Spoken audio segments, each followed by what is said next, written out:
Hey everyone, here's this week's Leadership Quick Tip. Leaders, as many of you know, we are leading through an arduous season. It seems like the twists and the turns, they just don't stop.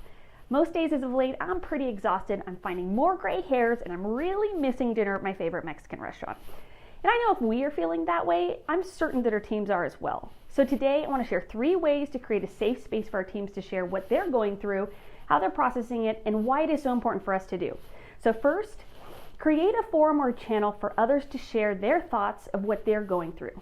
This can either be in person, practicing safe distancing of course, virtually, or even via phone call. I'd encourage you to start with one-on-one conversations if you haven't established a safe foundation here already.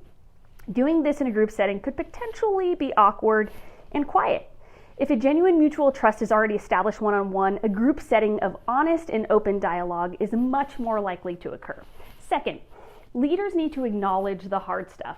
2020 has not been easy for pretty much every human that I've talked to, so don't pretend that things are great if they aren't.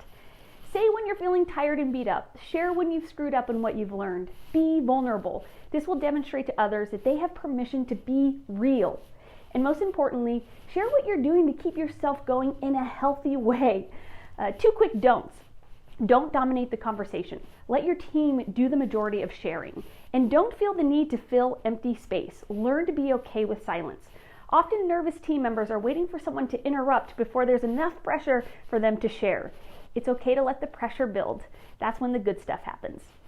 And third, ensure your safe space withholds judgment. Removing judgment is the single most important ingredient for a truly safe environment. So what does this mean exactly? It means letting people speak without needing to respond with an opinion. It means getting in the habit of listening without analyzing and picking apart somebody's words, thought processes, or values. It means being genuinely curious about somebody's perspective and being open to learning more about it without needing to change it. Simply, it means to believe and behave as if the person sharing with you is perfectly whole as a human that they are right now.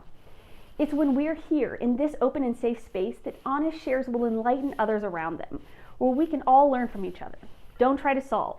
Often collaborative dialogue will bring this about naturally. A call to action tends to be instinctive behavior.